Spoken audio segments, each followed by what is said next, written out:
Me and my girlfriend were on a romantic trip in Italy after some months of emotional distancing due to work. Then on the final days she suddenly wanted to stay without me to find herself despite the plan. So I cut her off financially and left. So, here's the deal. Me and my girlfriend of 2 years.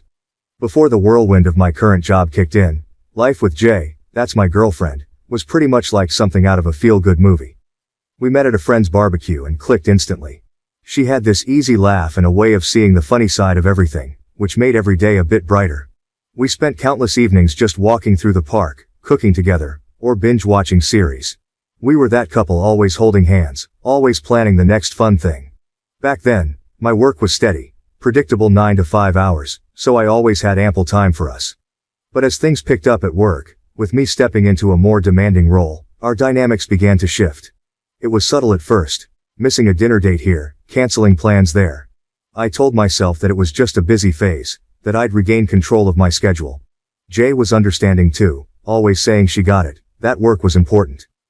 But no matter how supportive she tried to be, I could tell it was wearing on her. The past 2 months have really highlighted how strained things have become.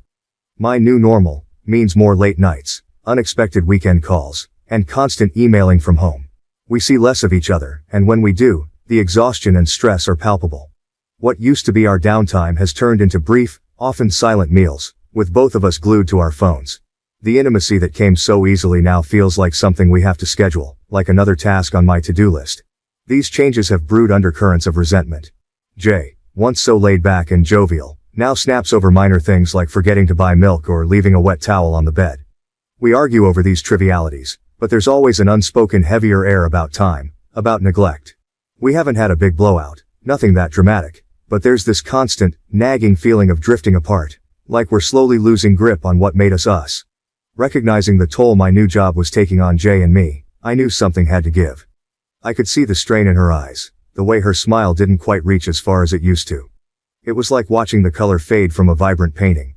Guilt gnawed at me, a constant reminder that I wasn't there for her as much as I should be. She never complained much, but love doesn't need words to express when something's amiss.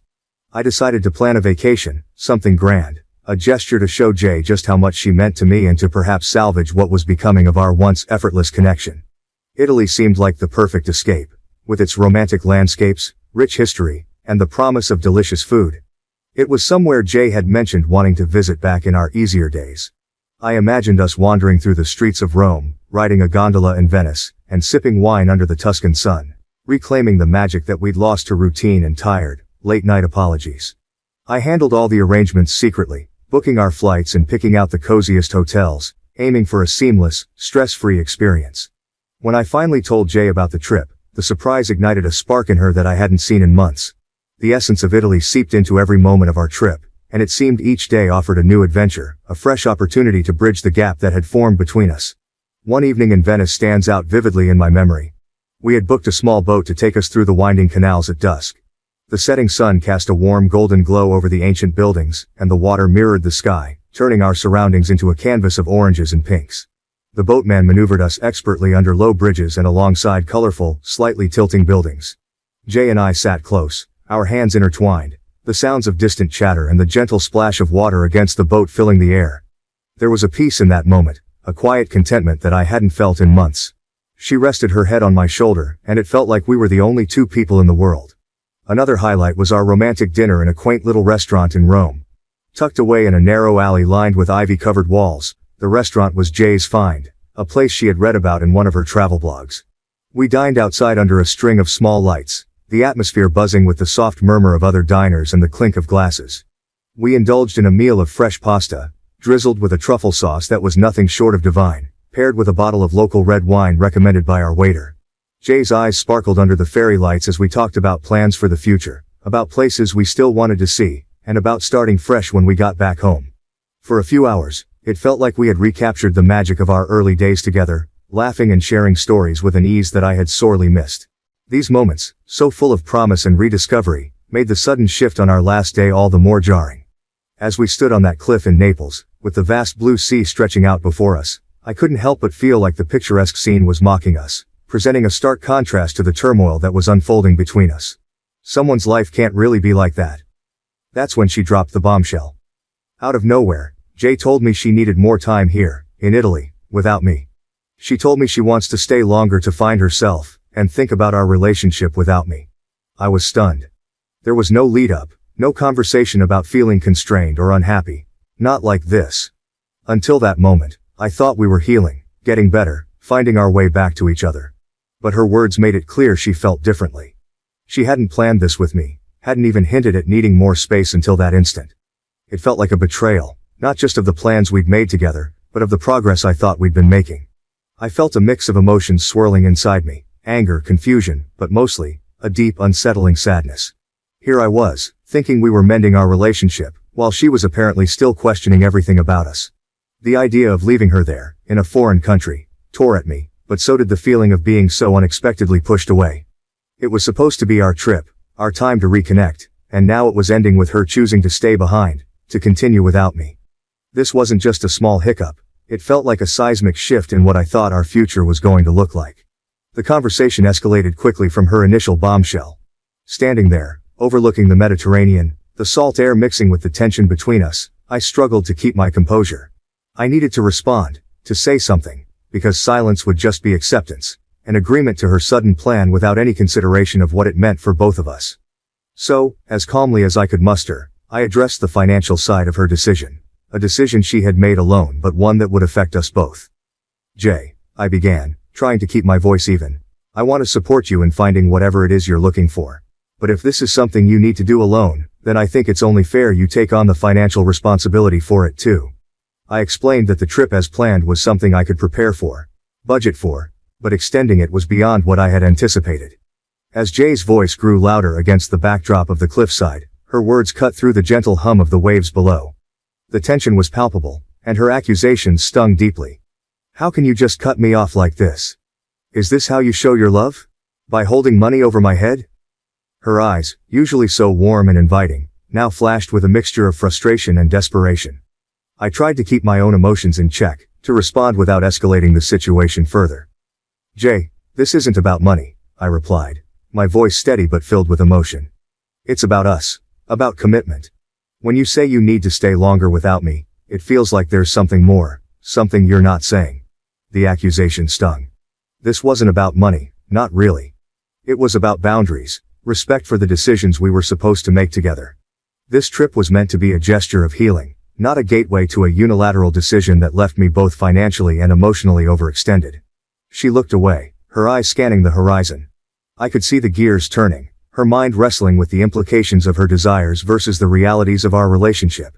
The air between us felt charged, heavy with unsaid things and unresolved emotions. I took a deep breath, trying to read between the lines of what she wasn't quite saying. The idea of her needing time alone here, now, seemed to point to something more than just soul-searching. Jay, are you telling me everything? I asked gently, hoping to coax out what was really on her mind. We ended the conversation with no real resolution, the issue hanging over us like a dark cloud. She was hurt, feeling unsupported in her moment of need for independence. I was confused and upset, feeling like the partner left holding the pieces while she sought something I couldn't give her on those cliffs. We spent our last night in Italy in silence, each lost in our own thoughts, wondering what the next step would be for a relationship that had just faced one of its toughest tests. When I returned from Italy, the tension between Jay and me hadn't eased, but the addition of our friends' opinions only magnified the stress. It started with a few offhand comments during a group video call, when one of our mutual friends, Mark, mentioned hearing about our little disagreement in Italy. The word choice felt minimizing, and the discussion quickly spiraled from there. Dude, you left her stranded in Italy? That's harsh, Mark said, shaking his head, his tone more accusatory than concerned. Another friend, Lisa, chimed in. Yeah, I mean, I get that you're upset, but cutting her off financially? That seems a bit extreme. Their words stung. Here were people who knew us both, who knew our dynamics and the struggles we'd been facing lately. Yet it seemed they only saw the situation from one side, Jay's. They weren't there to see the confusion and hurt in my eyes when she told me she wanted to stay behind. They didn't feel the weight of betrayal that I felt when my efforts to mend our relationship were met with a sudden demand for space and independence. I tried to explain my side, to tell them how blindsided I was, how we had planned this trip together as a couple and how her sudden decision felt like a step away from everything we were supposed to be working on. It's not about the money, I insisted. It's about being left out of a major decision that affects both of us. It's about feeling like I'm not a partner but a provider to be switched on and off. But the conversation didn't go far. Their minds seemed made up, and the more I tried to justify my stance, the more defensive I sounded, which only seemed to validate their criticisms. The call ended with a heavy silence, and I was left feeling isolated, not just from Jay but from my friends too. This rift made me question a lot of things. Not just my relationship with Jay, but also my friendships. It felt like they were quick to judge without understanding the full complexity of the situation. Or maybe, I wondered, had I failed to communicate the depth of my feelings effectively? Either way, I felt cornered and misunderstood, caught between defending my boundaries and appearing uncaring to the people whose opinions mattered to me. It was a precarious balance, trying to maintain my stance while navigating the disapproval of friends I had once relied on for support. Update. Wow. I can't believe my situation got so many of your attention. Well, thank you for all of your advice. A month had dragged by since Jay decided to extend her stay in Italy, a decision that stretched the fabric of our relationship to its limits. The weeks were marked by a strained exchange of messages, brief, cold, and sometimes days apart. I had hoped the distance might bring some perspective, perhaps soften the edges of the conflict we had left simmering.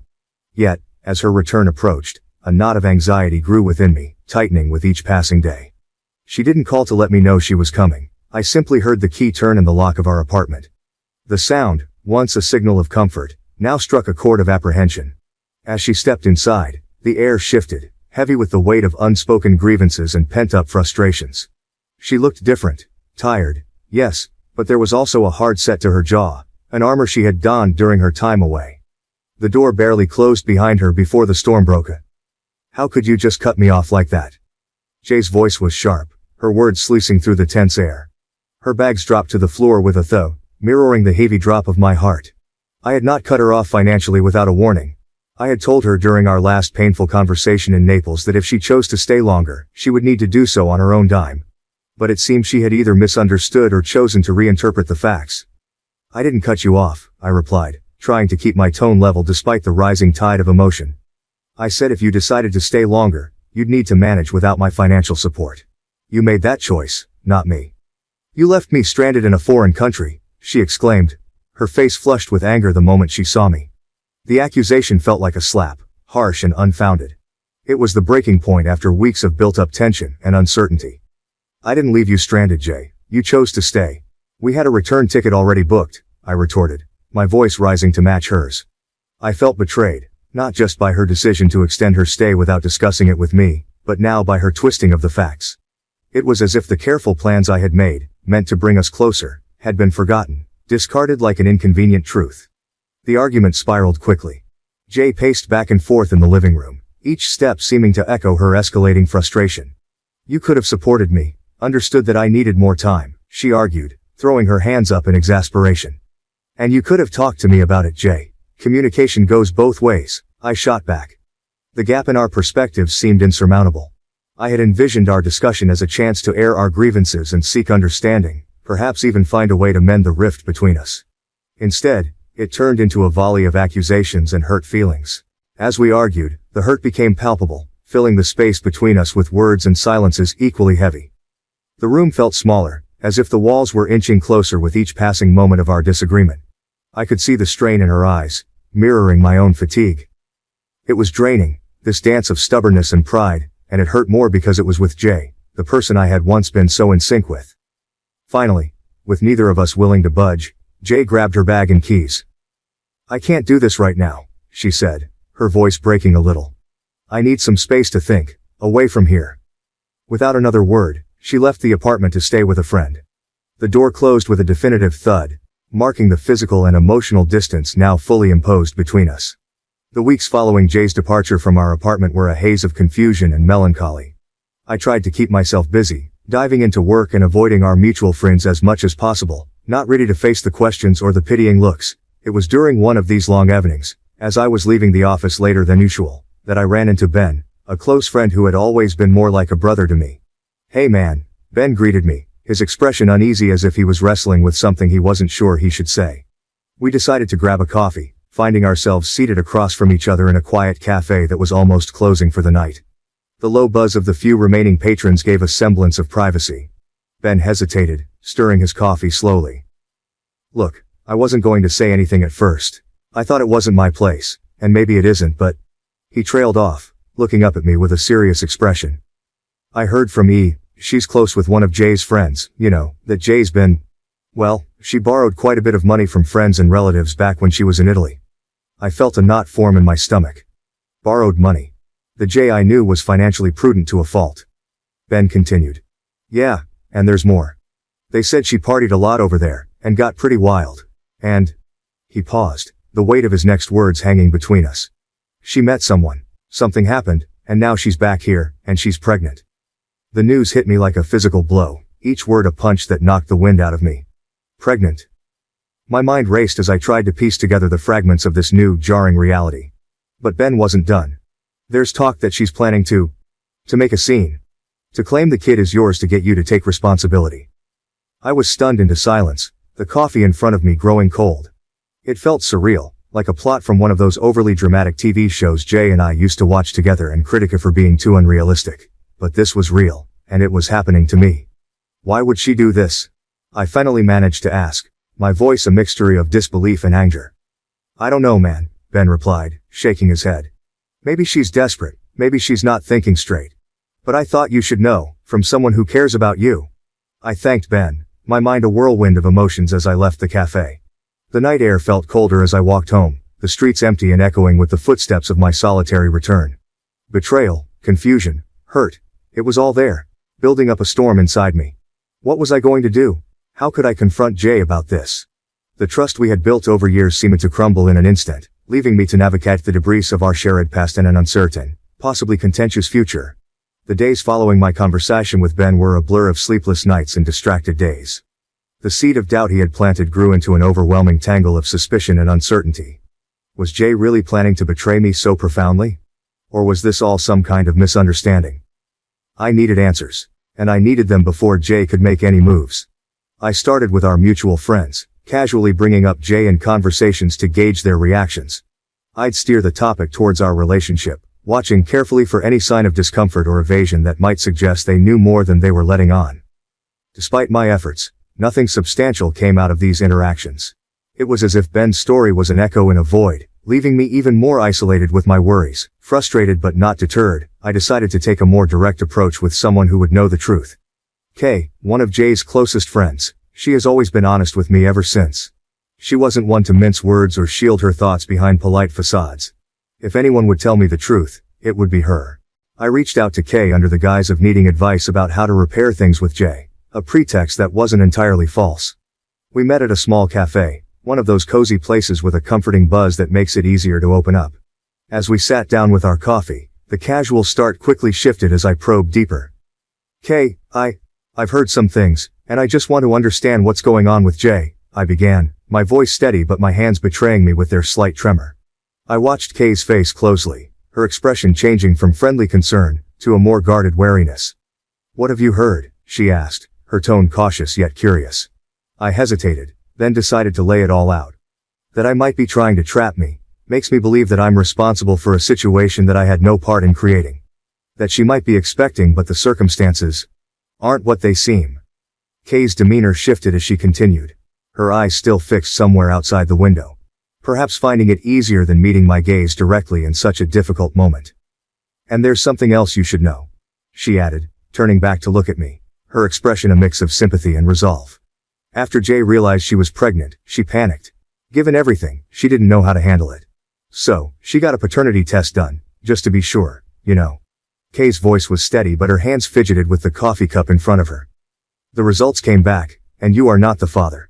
She was shocked and well, the Italian guy is out of the picture now. Kay paused, giving me a moment to absorb the news, as my final hope for the children could be mine, faded away.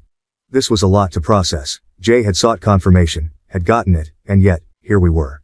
She's really scared. She doesn't know what to do next and, I think in her panic, she thought maybe turning to you would somehow fix things. Maybe she thought the baby could be yours and that would make everything easier for her to manage. Kay looked genuinely pained to be delivering such news. Her loyalty to Jay strained against her moral compass to tell the truth. I'm telling you this because I think you deserve the whole picture. It's a mess, I know. But Jay is really struggling with what to do next. She's mentioned wanting your help, not just financially but also emotionally, maybe hoping that there was a chance this situation could bring you back together. It's not fair to you, and I thought you should know the truth before anything went further." Sitting back, I tried to process everything Kay had laid out. The complexity of Jay's actions, driven by fear and a desperate grasp for stability, was overwhelming. The paternity results only added another layer of betrayal and sadness to the situation. It wasn't just about the breach of our relationship now, it was also about the impact of her decisions on an innocent life. "Thanks, Kay, for being honest with me," I said finally, finding my voice after a long silence. "This changes a lot. I need some time to think about all of this, about what I want to do and how I can handle this situation without making things worse for anyone involved." Kay nodded, understanding the weight of the moment. "Of course, take all the time you need. If you want to talk more, or if you need anything, I'm here." As I left the cafe, the cool air felt sharp as I breathed it in. The news had not only clarified but also complicated the situation further.